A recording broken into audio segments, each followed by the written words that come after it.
గొప్ప ప్రజాస్వామికవాదులు, గొప్ప మీడియా ప్రేమికులు, ఇవన్నీ వారి దోస్తుల భాగవతాలు. వీరట ఏమేమో జరిగిపోయిందట. మేము మళ్ళీ చెప్తున్నాం, మీడియా పట్ల మాకు గౌరవం ఉంది.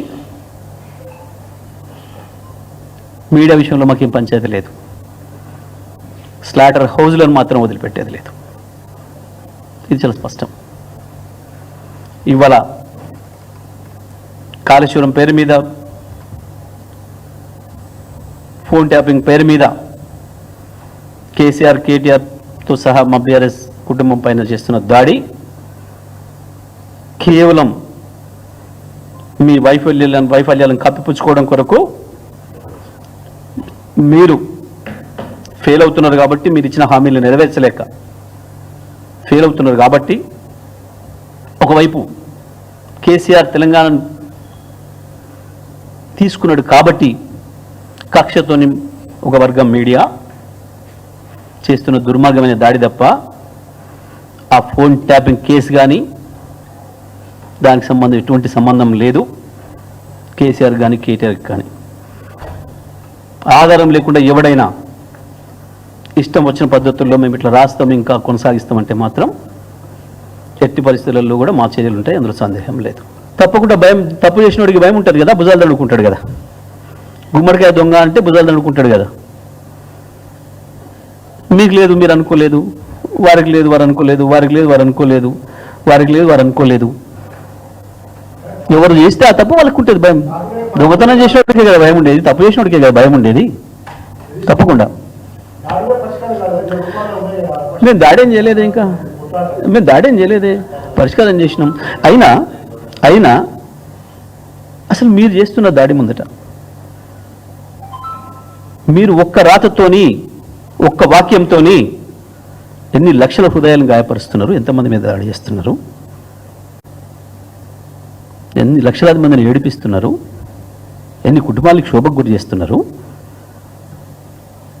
మీరు చేస్తున్న దాడితో ఇది ఒక లెక్క. వాళ్ళ కోపం వస్తే వ్యక్తీకరిస్తే ఇంకా ఉంటుంది.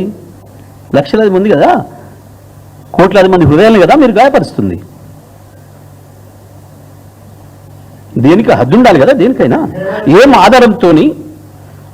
ఆధారంతో నువ్వు కేసీఆర్ పేరు కేటీఆర్ పేరు పెడుతున్నావు దీంట్లో? ఎవడన్నా మీకు ఎవరిని చెప్పిండా?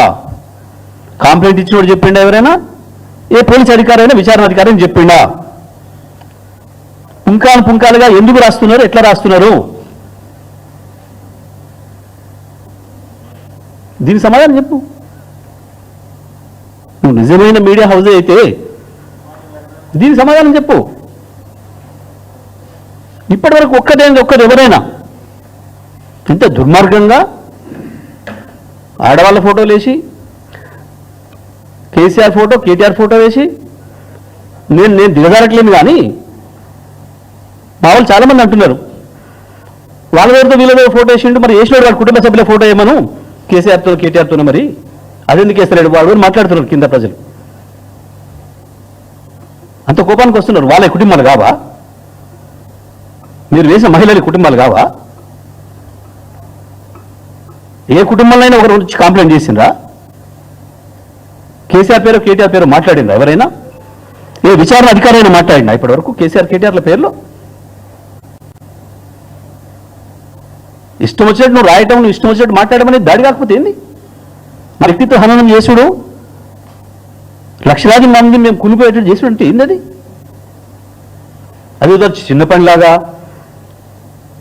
మీరు వచ్చి వివరణ ఇచ్చుకోవచ్చు. వీడు చేసిన పనికి మాలిన పనికి వివరణ ఇస్తారు, ఇంకో తిరిగి ఇస్తారు. నీ యోష పద్ధతిలో నువ్వు చేస్తే వాడి యోష పద్ధతిలో వాడు చేస్తాడు. నువ్వు అడిగిన పద్ధతిలో వివరణకు వస్తాడా, చర్చకు వస్తాడా? ఎవరిని అడిగి రాసినావు, ఎవరిని అడిగేసినావు? రాసేటప్పుడు అడుగుతున్నారా? నీతులు చెప్పే ఆయన కూడా ఒక పేరు రాసేటప్పుడు తప్పకుండా వాళ్ళు వివరణ తీసుకోవాలి కదా. అది కదా ప్రాథమిక సూత్రం కదా జర్నలిజంలో. ఎవడన్నా కూడా ఆరోపణ చేస్తే ఆరోపణ వరకు రాసుకో, దాని గురించి ఎవరైనా మాట్లాడలేదు.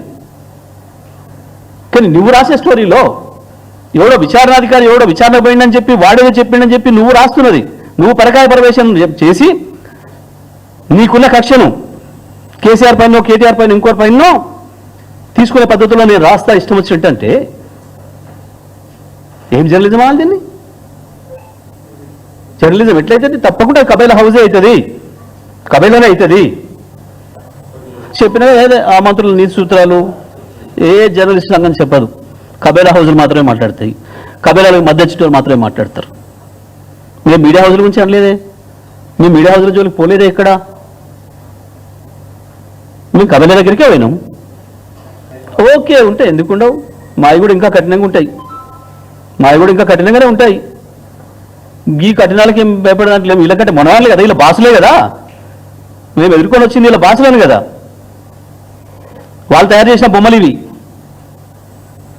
వాళ్ళు తయారు చేసిన బొమ్మలు కదా ఇవి. వీళ్ళ బాసుల నుంచి కదా కేసీఆర్ తెలంగాణ విముక్తి చేసి తీసుకొచ్చిండు. డ్రాగన్ నోట్ల నుంచి కదా తెచ్చింది మేము తెలంగాణను. గీ ఉడుతూపులక ఎన్ని రోజులు భాగవతం నేను అది కూడా చెప్తాను. అప్పటిదాకా అవుతాను కూడా అంటలే నేను, ఎందుకు మాకు అధికారం వచ్చినాకనే ఏం చేస్తాను కూడా అంటలే నేను. మేము ఎన్నడూ ఆశలు వెళ్ళుకొని వచ్చిన వాళ్ళం. కోదండరాం గురించి ఏం చెప్పాలి పాపం, ఇప్పుడు హాయిగా సమైక్యాంధ్రుల నీడలో వాళ్ళ చదువుతున్న చల్లగా బతుకుతున్నట్టున్నాడు పాపం. పాతబాట అన్నిటికీ రిగ్రెట్ అవుతున్నట్టు, పౌర హక్కుల కొరకు కొట్లాడడం పొరపాటు చేసిన, తెలంగాణ ఉద్యమం కొరకు కొట్లాడి పొరపాటు చేసిన రిగ్రెట్ అవుతున్నట్టు సమైక్యాంధ్రుల చదువులో ఉండి పాపం. లేకపోతే కోదండరాంకి నిన్న వేసుకొని ఉరికిండు కానీ గీ దాడులు కనపడలేదా? ఇక తెలంగాణ అమ్మాయిలు కొండారెడ్డిపల్లి పోయినరు దాడి చేయడానికి, మీరు ఏమన్నా ఆయుధాలు పట్టుకొని పోయిందా? మీ ఊర్లో అందరికీ రుణమాఫీ అయిందా అని అడుగుతామని పోయింది. కొంత దుర్మార్గమైన దాడి చేస్తే కోదండరాంకి ఎందుకో నోరు మిగలలేదు పాపం.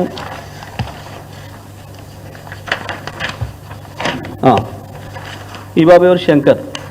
సో ఆ పిల్లవాడు కూడా ఛానల్ ఏదో యూట్యూబ్ ఛానల్ పెట్టుకుని నడుపుకుంటుండు.